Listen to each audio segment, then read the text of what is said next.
अस्सलाम वालेकुम स्टूडेंट्स आप हैं इकनॉमिक्स विद साजिद के साथ। प्रिपरेशन सीरीज़ हम लोगों ने स्टार्ट की है इकनॉमिक्स लेक्चररशिप की। ये उस सीरीज़ का नेक्स्ट लेक्चर है। ये जितनी भी MCQs हैं एग्ज़ामिनेशन पॉइंट ऑफ व्यू से बहुत ज़्यादा अहम है। अब हम क्वेश्चन की तरफ चलते हैं।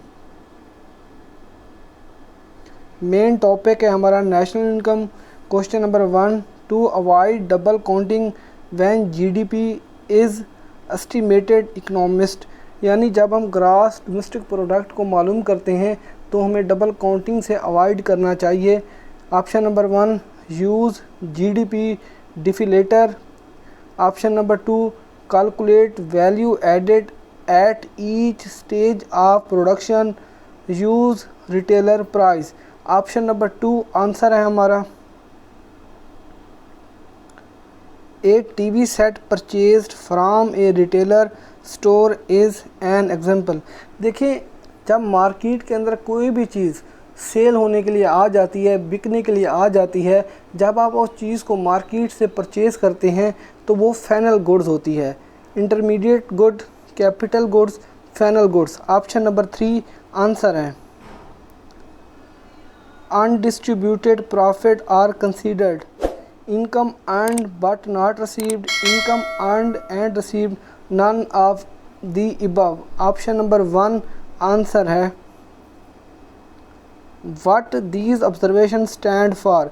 GDP ग्रॉस डोमेस्टिक प्रोडक्ट यानी खाम मुल्की पैदावार, NI नेशनल इनकम कौमी आमदनी, DPI डिस्पोजेबल पर्सनल इनकम काबिल तस्वर शख्सी आमदनी, PI पर्सनल इनकम शख्सी आमदनी, NNP नेट नेशनल प्रोडक्ट खालिस कौमी पैदावार। पर कैपिटा इनकम हम कैसे मालूम करते हैं? पर कैपिटा इनकम को हम एवरेज इनकम भी कहते हैं। जब हम नेशनल इनकम यानी कौमी आमदनी को टोटल पॉपुलेशन पे डिवाइड कर देते हैं तो हमें पर कैपिटा इनकम मालूम हो जाती है। ऑप्शन नंबर 1 आंसर है। डेफिनेशन नेशनल इनकम कौमी आमदनी की तारीफ़ करें। Total market value of final goods and services produced in a country 1 year, यानी अशिया और ख़िदमात की वो मकदार जो किसी मुल्क के लोग अपने वसाइल को बरोकार लाकर एक साल के अंदर जितनी अशिया और ख़िदमात की मकदार को पैदा करते हैं उसे हम कौमी आमदनी कहते हैं। व्यूअर्स काइंडली मेरे चैनल को सब्सक्राइब कर दें, बेल आइकन को प्रेस कर दें ताकि आपको हर नई आने वाली वीडियो का नोटिफिकेशन मिल जाए।